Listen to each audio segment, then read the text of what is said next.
Venha comigo, eu vou lhe ensinar a subjugar as feras da ignorância que vagam pelas selvas da mente humana. Isso foi a mensagem de um guru passando ao Swami Tigre, um ser conhecido por sua força, que está descrito aqui no capítulo 6 deste livro, Autobiografia de um Yogi de Paramahansa Yogananda, onde este guru ensina esse ser, esse homem, a domar então essas feras interiores. E este é um tema assim muito interessante porque grande parte do trabalho espiritual é nós conseguimos, entre aspas, controlar estas feras da nossa ignorância do que sermos controladas por elas. Por exemplo, quando a gente sente medo, e o medo nos controla. Quem está no controle? Entende? Ou às vezes até das nossas próprias paixões, dos nossos desejos, onde nós nos permitimos ser levados pelos impulsos egóicos e nos perdemos. Há uma frase do professor Hermógenes que eu gosto muito, muito, muito, muito, e certas afirmações eu acredito que são como mantras, como orações. Mantras são protetores para a nossa mente, porque a mente ela está sempre suscetível à decadência em padrões, em pensamentos, em projeções e em ilusões. Então, quando nós trazemos certas afirmações, certos mantras, certos decretos, orações, eles auxiliam a gente a voltar para o que eu chamo de ponto de retorno, voltar para o centro. Lembra quem você é. Então, esta frase do professor Hermógenes diz assim: o mundo normal nos atrai. Quando nos atrai, nos distrai. Se nos deixarmos distrair, nos traímos. Deus me livre de ser normal. Até você pode pesquisar aí na internet depois, professor Hermógenes, ele fala muito sobre a normose. Então, esse mundo normal, esse mundo da normose, ele tem muitas coisas que nos atraem e que nos mantêm distraídos. E quando nós estamos distraídos, nós não estamos vigilantes em relação à nossa mente, aos nossos processos, onde que a nossa mente está adentrando. E sabemos que o todo é mental, que os nossos pensamentos refletem na nossa vibração, o que nós estamos emanando para, primeiro, dentro de si e o que a gente emana para o campo. Então, olha a importância de nós conseguirmos dominar as nossas feras. E aí, o que traz, assim, esse capítulo muito interessante? Então, capítulo número 6, e aí trazendo um parênteses também, caso você sinta de se conectar, esse livro, então, Autobiografia de um Yogi, Yogananda, ele é um ser que já fez a passagem, né, da Terra, mas ele é um ser que alcançou a iluminação espiritual.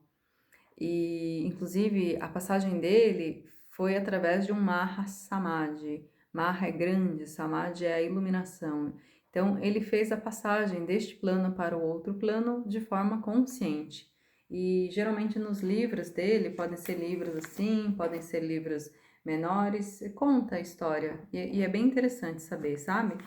E aí, os devotos no mundo inteiro de Yogananda e simpatizantes estão fazendo a leitura conjunta deste livro, que acontece nessa época de final de novembro, dezembro do calendário gregoriano, para terminar a leitura do livro no dia 5 de janeiro, que é o dia de aniversário de Yogananda. Então, eu estou fazendo essa leitura conjunta com eles, já fiz a leitura desse livro e é muito interessante porque certos tipos de conhecimento, como esses aqui, a gente vai conseguindo perceber e receber mais da riqueza, de beber mais dessa fonte fecunda e infinita, à medida que nós estamos mais conscientes, que estamos com a consciência mais expandida. Então, ler este livro agora é totalmente diferente do que quando eu li da outra vez. Talvez a outra vez que eu tenha lido tenha uns 2, 3 anos,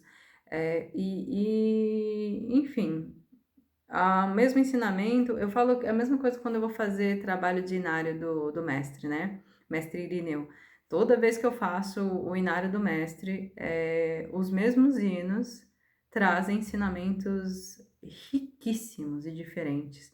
Então, existe uma riqueza e uma beleza de como você ouvir ama a Deus acima de todas as coisas. E, de repente, cada vez que você ouve e você está num degrau de consciência mais elevado, essa fala ela vai penetrando mais no âmago do ser. Então, certos livros de mestres, certos ensinamentos, ao tocar a nossa consciência já num grau mais elevado, ela tem é como se ela encontrasse mais espaço aberto para então adentrar.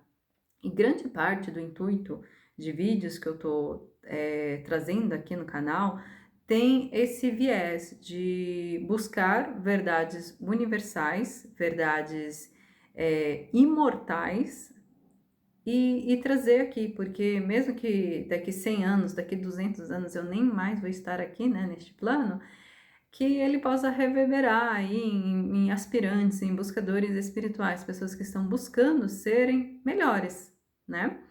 Lembrando que aqui a gente não está vinculado a nenhuma religião, mas eu tenho os meus campos assim onde eu tenho afinidade, e yoga é um deles. Então, voltando aqui para este capítulo número 6, né? Então, o Swami Tigre, ele era este homem forte, robusto. Além de ser forte, ele também tinha uma questão, assim, como um grande guerreiro, né? Um poder da mente já, ele já tinha uma certa habilidade. Até tem uma parte ali que ele fala assim, ó.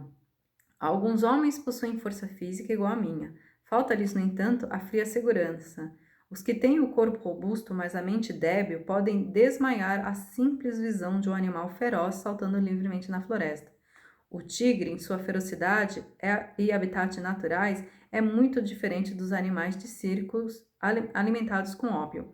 Por quê? Ele lutava com tigres, ele conseguia lutar. Diz que ele usava só uma veste, assim, com uma pele de animal, e só isso que ele tinha, e ele lutava com os tigres, e ele conseguia domar esses tigres. E aí vai contando a história aqui, muito, muito interessante também. Recomendo, assim, que vocês façam a leitura para quem sentir, assim, esse chamado. E aí, o pai dele recebe a mensagem sobre um mau presságio. Os gurus, os homens santos, eles tinham essa facilidade de conectar, assim, com essas outras dimensões de tempo, né? E aí ele conecta, então, com esse mau presságio e ele avisa ele, olha, é melhor você parar de fazer isso que você está fazendo, porque isso pode fazer com que você passe por uma situação muito ruim, quase morra. E de fato foi o que aconteceu. Aí conta toda a história aqui, como que isso aconteceu, e aí ele realmente quase morre. E aí, depois de todo esse processo, ele então encontra esse guru, que foi o mesmo que fez essa leitura, né, essa entrega desse presságio, e aí ele diz exatamente isso, a frase que eu disse no começo do vídeo. Venha comigo, vou lhe ensinar a subjugar as feras da ignorância que vagam pelas selvas da mente humana. E aí ele complementa, você está acostumado com o público, pois que ele seja uma galáxia de anjos, entretidos com seu vibrante domínio da yoga. Por quê? Ele estava acostumado, assim, né, com essa fama, ele era famoso por dominar tigres. Só que, na verdade, não era esse público que dentro, né, da senda do yoga mesmo a gente quer agradar. Nós não queremos agradar, né, dentro do caminho espiritual, a mente dos homens, mas sim a mente de Deus. Essa galáxia de anjos, como ele diz aqui, né, muito bonito. E aí ele termina aqui dizendo, então, fui iniciado na senda espiritual por meu santo guru. Ele abriu as portas da minha alma, enferrujadas e emperradas pela falta de uso. De mãos dadas, logo partimos para meu treinamento no Himalaia. Então, tem uma riqueza assim, muito grande neste capítulo e a tônica que eu queria trazer, então, sobre este capítulo, pelo menos o que, para mim, neste momento, agora que eu estou fazendo a leitura, pode ser que daqui a um ano eu leia o mesmo capítulo e tenha outras percepções e interpretações, lembrando que sempre eu trago aqui as minhas percepções, que podem ser diferentes das suas, das suas, né? De repente você lê este livro, esse capítulo, e você interpreta outra coisa, porque ele vai tocar em outro ponto seu, sabe? Mas dentro, assim, do que me chega e me vem, é sobre essa questão de a gente dominar, então, os nossos impulsos, os nossos desejos, essas formas, pensamentos que às vezes chegam, que nem são nossas, pessoas assim mais sensíveis, mais sensitivas, às vezes elas vão na padaria, no mercado, tá no ponto de ônibus, ou encontram uma pessoa e de repente ela tava ali a mente estava num estado e de repente ela começa a ter formas, pensamentos que não são delas, porque de repente ela captou isso no campo.